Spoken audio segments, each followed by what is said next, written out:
శ్రీగణేశాయ నమః. దత్తాత్రేయన్నమామ్యాహం. నారాయణం నమస్కృత్య నరం చైవ నరోత్తమం దేవీం సరస్వతీం వ్యాసం తతో జయముదీరయేతు.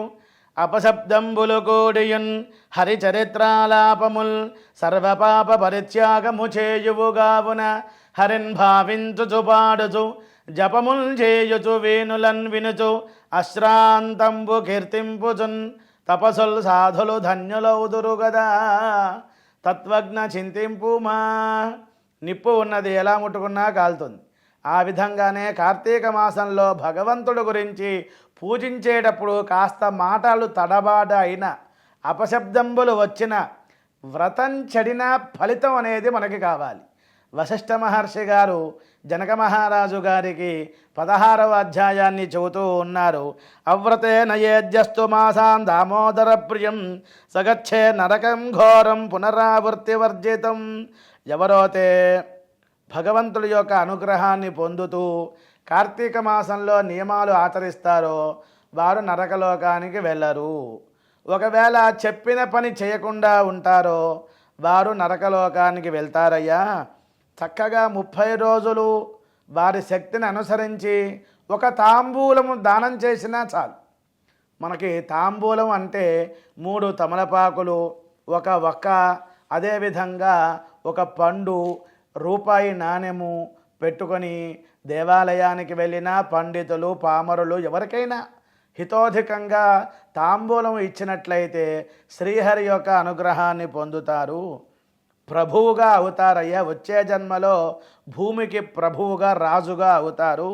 ఇంకా చెప్పాలి అంటే సంతాన అభివృద్ధి కలగాలి అంటే ఈ కాలంలో 12 సంవత్సరాల పాటు పిల్లలకి జాతకం చూడకూడదండి. ఎందుకని అంటే 4వ సంవత్సరం వరకు తండ్రి దోషం ఉంటుంది. 4 దాటిన తర్వాత 8 వరకు తల్లి దోషం ఉంటుంది. 8 దాటిన తర్వాత 12 సంవత్సరాల వరకు ఆ పిల్ల కానీ పిల్లవాడు కానీ పూర్వజన్మ దోషం ఉంటుంది. కాబట్టి ఈ 12 సంవత్సరాలు జాతకం చూడకూడదు అనాలి.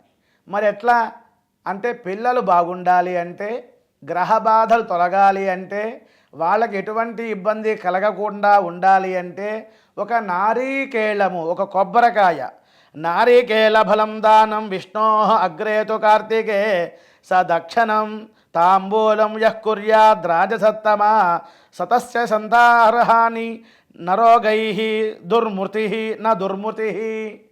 రోగం ఉండదు, దుర్మరణం ఉండదు, ఆరోగ్యం బాగుంటుంది.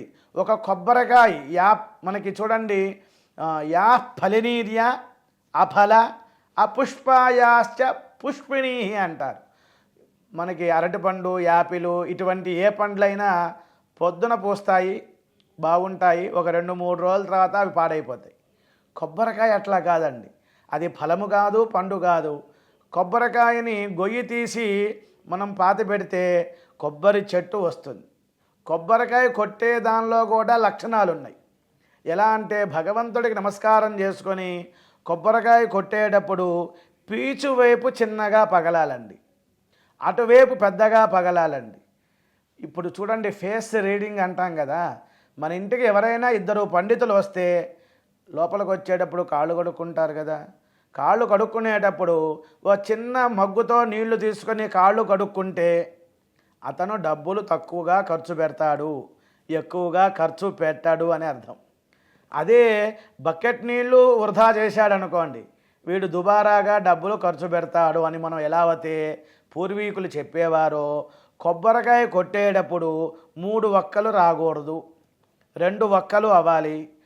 పీచు వైపు చిన్నగా పగలాలి, అటువైపు పెద్దగా పగలాలి. దానికి కూడా ఫలితం చెప్పేవారు. కాబట్టి పిల్లలు అందరూ బాగుండాలి అంటే పూర్వకాలంలో ఇంటికి ఎవరైనా వస్తే పిల్లల చేతే తాంబూలాన్ని ఇప్పిస్తూ ఉండేవారు. అలాగా పిల్లల యొక్క ఉన్నత స్థానాన్ని పొందడానికి పెద్దవాళ్ళు కూడా ఈ నారీకేల ఫలాన్ని, తాంబూలాన్ని ఇవ్వాలయ్యా.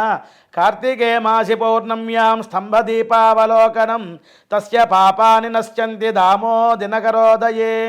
కార్తీక మాసం పౌర్ణమి నాడు ప్రాతకాలంలో విష్ణు దేవాలయానికి వెళ్ళి దర్శనం చేసుకొని పగలు ఉపవాసం ఉండి సాయంత్రం పూట 6-6:30 ప్రాంతంలో ఒక స్తంభాన్ని ఏర్పాటు చేసుకొని దాని మీద దీపారాధన చెయ్యాలి అన్నారు. స్తంభ దీప విహీనోయ కార్తికే మాసి భూమిప నరకాన్ నివర్తంతే నాత్రకార్య విచారణ. ఎవరైతే కార్తీక మాసంలో స్తంభం మీద దీపారాధన చేయరో వారు నరకలోకానికి వెళ్తారు. స్వర్గలోకానికి వెళ్ళాలి అంటే ఆ యొక్క స్తంభం మీద వ్రీహి ధాన్యము శాలిధాన్యము కానీ నువ్వులు కానీ పెట్టి దీపారాధన చెయ్యాలి. ఇదే విషయాన్ని చెబుతున్నారయ్యా జనక మహారాజా. వశిష్ఠులు చెబుతున్నారు.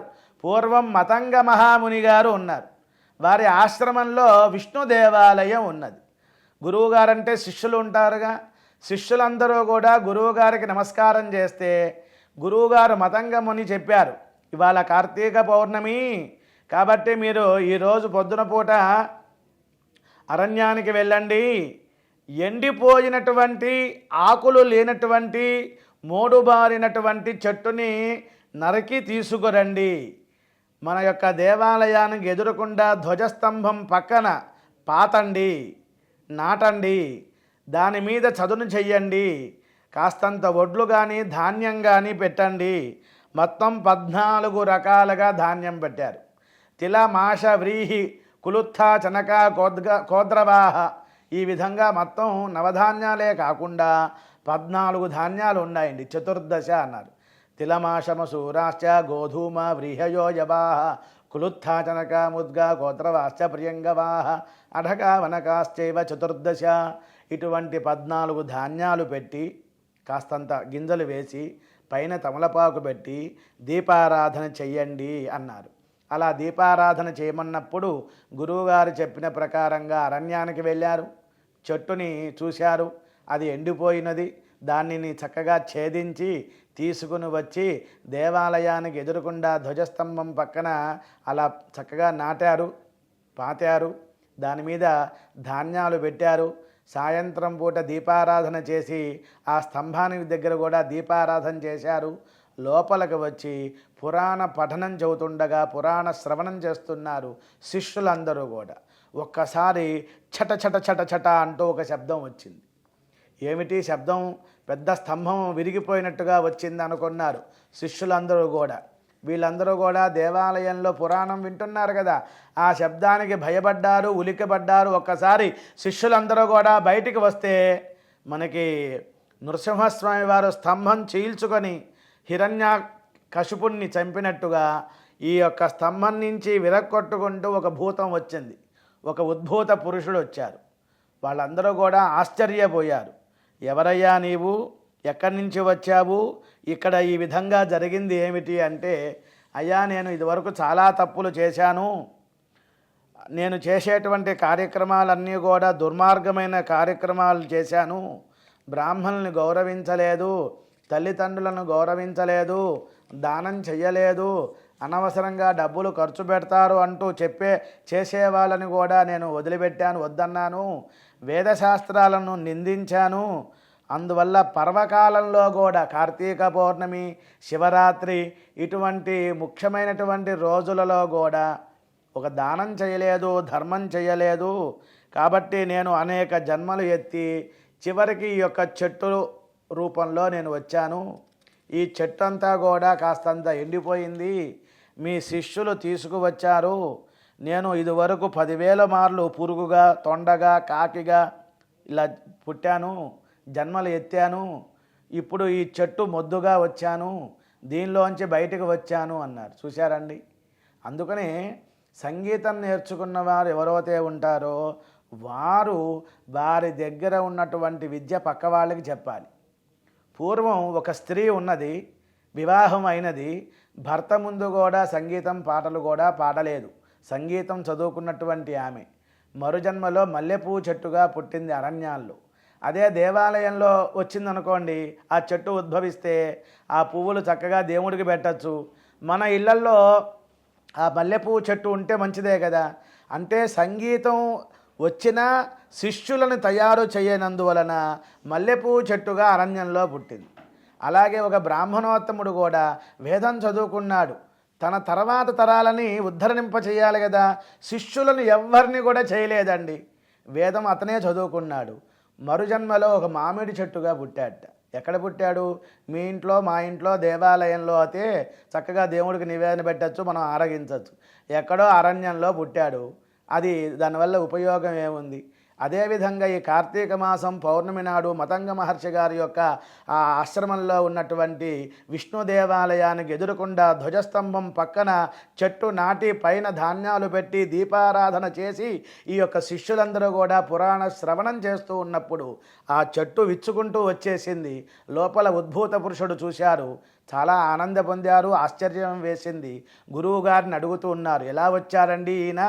అంత స్థితికి కారణం ఏమిటి అంటే అప్పుడు ఆంగీరస మహర్షి గారు చెబుతున్నారు, నాయనా నువ్వు ఇదివరకు తప్పు చేశావు కాబట్టి చెట్టుగా, నక్కగా, పందిగా, కుక్కగా అనేక జన్మలు ఎత్తావు. ఇప్పుడు ఒక చెట్టులాగా పుట్టావు, మొద్దుబారింది.